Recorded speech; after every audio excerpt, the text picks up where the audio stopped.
Ito naman po, mga salisi sa taxi na nambiktima sa isang driver na natutulog. Naaresto po ang dalawa pero pinakawalan din kalaunan dahil hindi nagdemanda ang biktima. Nakatutok si Cesar Apolinario.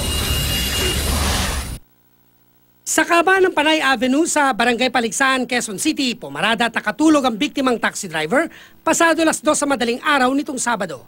Maya-maya may lumapit ang dalawang lalaki at panay ang tingin sa loob ng taxi. Halatang malakas ang loob ng dalawa kahit may dumaraan, nakabantay pa rin sila sa galaw ng driver.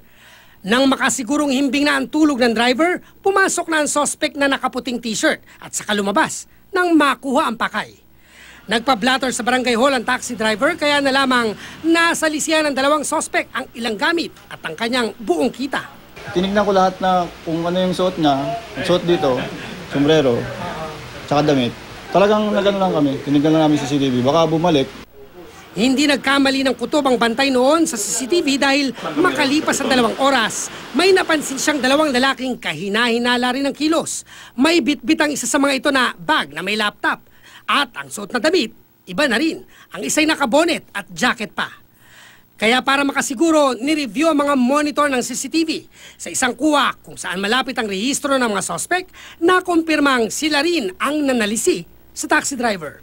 Mag-aalas 5 ng umaga, parehong araw, napadaan ang mga sospek sa bandang Quezon Avenue kaya na-corner ng mga nakaantabay na tanod ng barangay.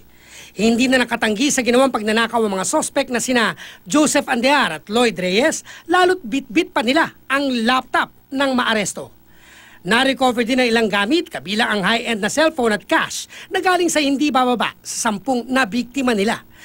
Gayunman, hindi nasampahan ng kaso ang dalawa dahil umatras ang nagreklamong taxi driver kaya pinakawalan ng mga ito. Yun ang nakakalungkot na parte, no? Nagsakripisyo yung ating mga tanod para mahuli lang yun sana makagawa ng batas, no? Na kahit walang complainant, matutuloy yung kaso dito sa mga magnanakaw na to. Naibalik na sa ibang mga biktima ang ilang mga gamit. Pero ang laptop, nasa pangangalaga pa rin ng barangay. Hinihintay na lang ang biktimang kunin ito. Cesar Apolinario, Nakatutok, 24 Oras.